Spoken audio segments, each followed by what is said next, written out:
Good morning, sir. Good morning, classmates. Uh, this is my report. Safety management on board. Safety management system is a management system designed to manage safety elements in the workplace.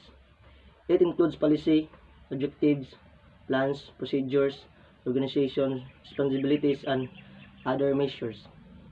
So, so diri nakabutang ang atong mga ginasunod nato sa sulod sa atuang workplace, sulod sa barko. Diri pod makita atong mga responsibilidad ug mga duties ug gasunod bata sa atuang safety management system. Ang safety management system is the importance of SMS and interviews of accident. A common thread throughout is the inadequacy of management system that might have prevented accident from occurring. Examples of these issues identified are lack of hazard review and risk assessment to predict and prevent accidents, inefficient investigation and follow-up after previous incident, inadequate training of staff, failure to implement effective mechanical integrity programs. So, kini siya nakabutang na pud diri nga malikay ta sa mga malikay ta sa mga disgrasya, mga incidents ug mga hazardous nga mga butang nga depende og mahitabo ba or dili mahitabo sa barko. The role of the board is to plan and strategize goals and objectives for the short and long-term good for the company and to put mechanism in place to monitor progress against the objectives. To this regard, board directors must review, understand, and discuss the company goals. So,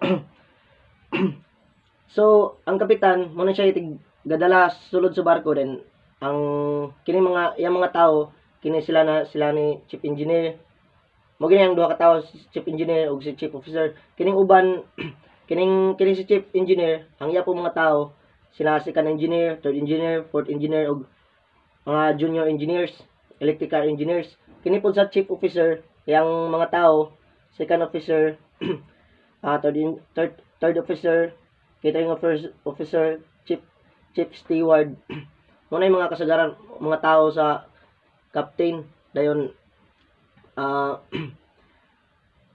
kini sila mo gini si captain mo tig hatag sa mga goals ug ganang mga gina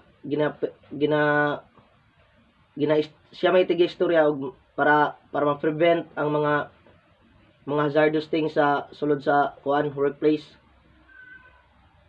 Duty list serves as a guide for every employee to avoid of being late. So, muna siya. Onboarding plans are intended to make new employees familiar with the overall goals of a company and support them as they embark on early projects, all in an effort to achieve the perception of success and productivity quickly.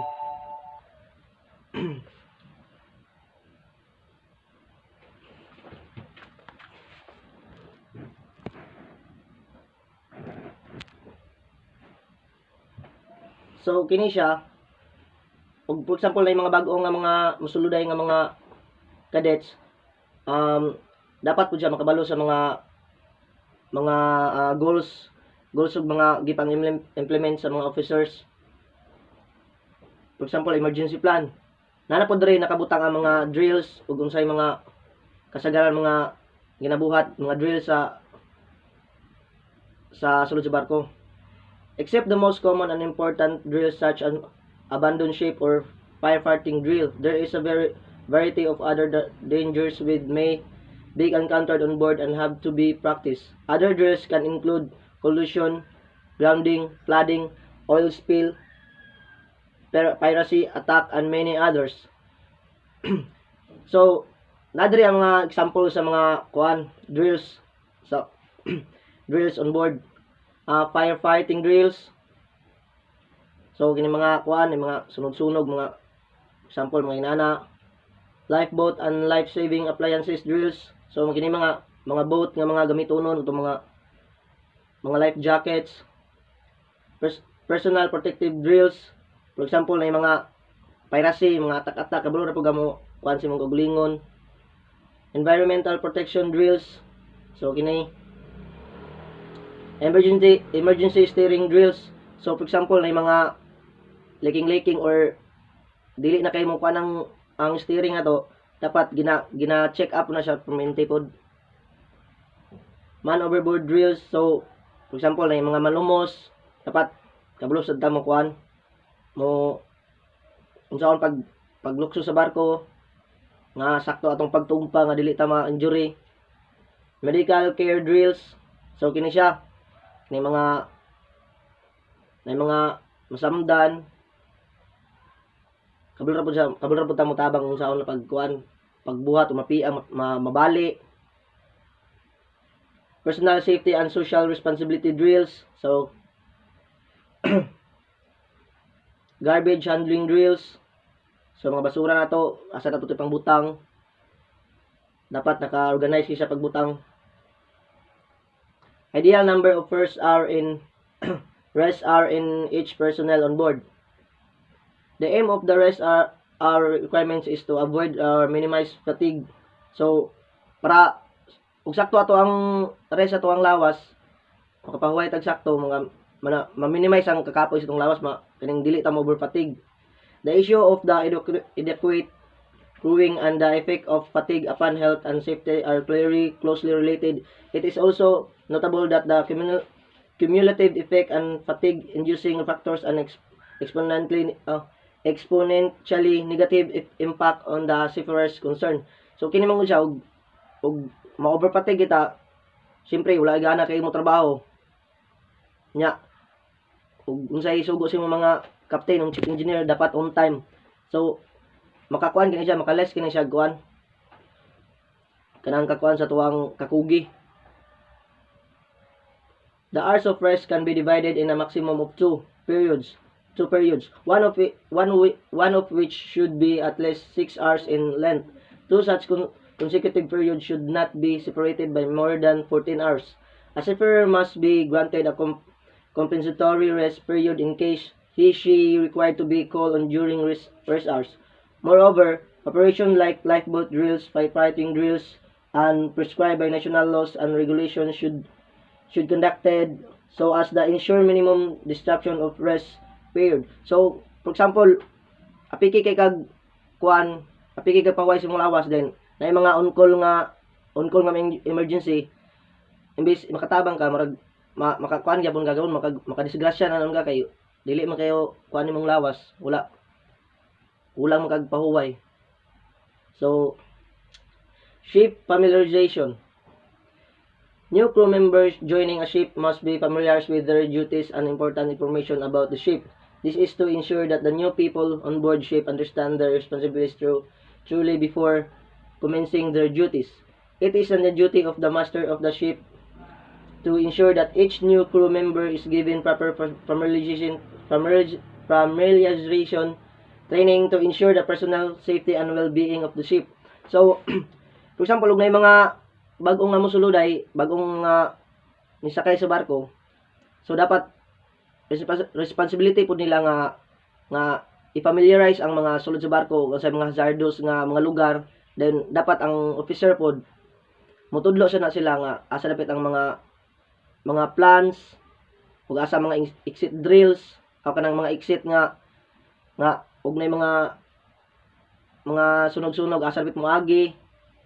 The master would designate a qualified person in charge to training the new crew members of the ship. So naday sila kuan, na sila kanang tao ra pud nga sugoon nga asa imurag i-tour siya sa barko ug asa dapat ang mga lugar.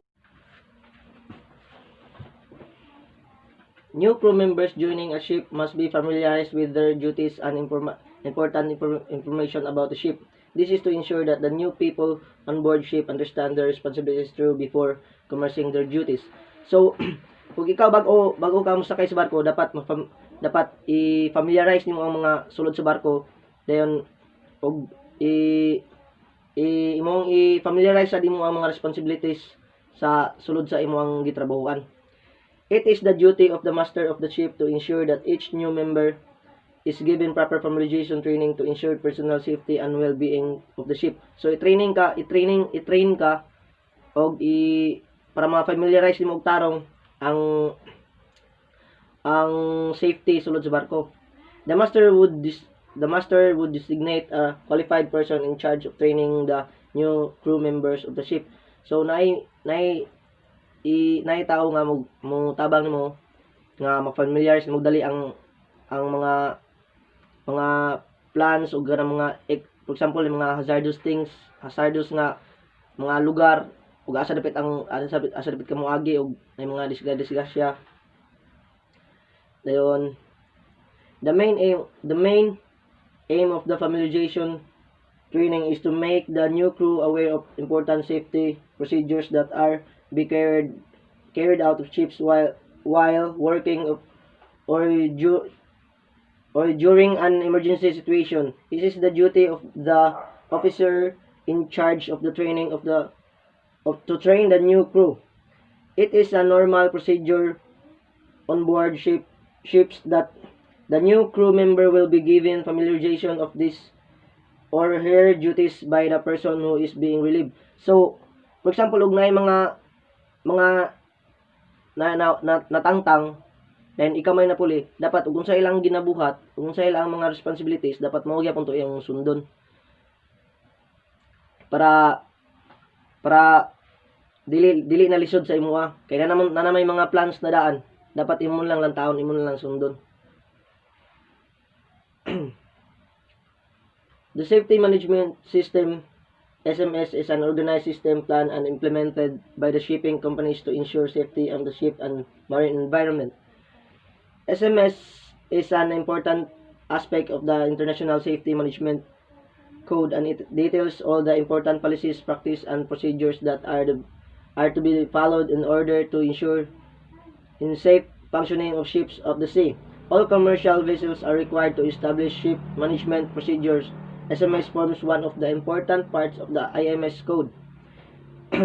The safety management system therefore ensure that each and every ship comply with the mandatory safety rules and regulations and follow the codes, guidelines, and standard recommended by IMO, classification societies, and concerned maritime organization. So, ang usa day ka company dahil sa, for example, sa barko, maghatag sila kanang compliance, mag-comply sila sa mga sa guidelines recommended sa IMO ug